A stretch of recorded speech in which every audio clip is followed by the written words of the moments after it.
Hey guys, today we're going to take a look at the new GX2 paddles from Gearbox. At launch, this is going to come in two different shapes.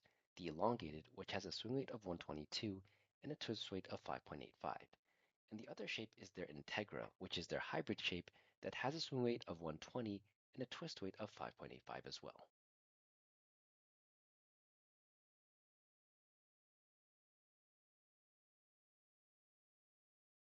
These paddles are going to use what Gearbox calls version 2 of their SST core. For those of you unfamiliar with Gearbox, they're known to make paddles with carbon fiber cores instead of the typical polypropylene you see in most paddles on the market. Now in this video, we're not going to do a deep dive on the technology behind it, but rather talk more about how the GX2 series plays. Right off the bat, the most noticeable thing about the GX2 is how muted the paddle feels. Out of all the paddles I've hit so far, this definitely takes the cake for the softest feel when contacting the ball. It's a plush feel that reminds me of the original CX14 series, with the older version of the SST core.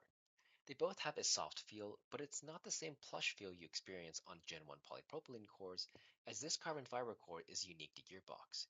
Though compared to the CX14 series, this GX2 has more of a denser and solid feel from the thicker core and edgeguard.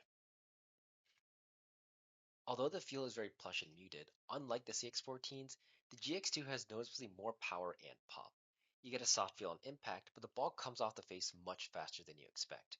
For both power and pop, I would place the GX2 series in the all-court leaning power category. It overall has more firepower than the average Gen 2 thermoform paddle, though it's lower than paddles like the 11624 Power and the Thrive Smoke, and it doesn't quite make the power paddle category.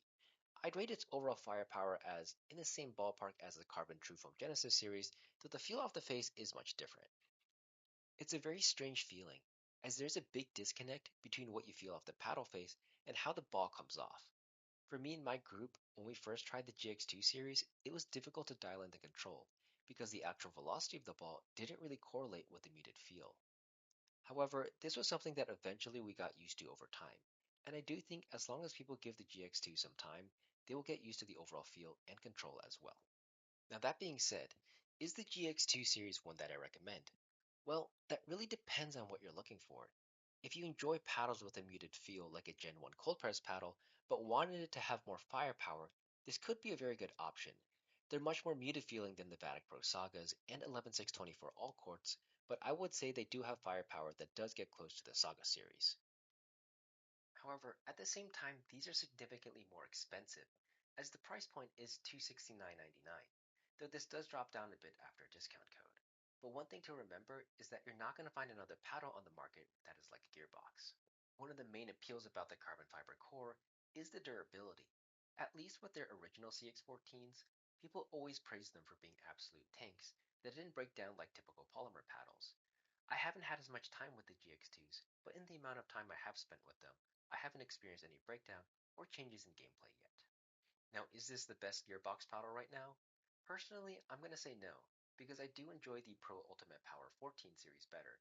I think the feel with that is more predictable, and I find myself playing better with them because I'm connected with the feel more on my shots. Though overall, this is an interesting release from Gearbox.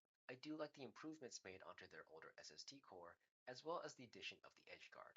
While I do think the sweet spot and stability of this series isn't quite comparable to a Gen 2 paddle with edge foam, the overall forgiveness and firepower of the GX2s are a big improvement over the CX14s. And if the durability continues to hold up, then this is going to be an excellent option from Gearbox.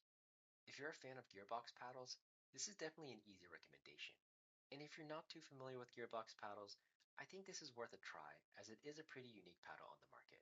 Now if you do want to pick one up, I've added my discount code in the description below, as well as a link on where to buy them.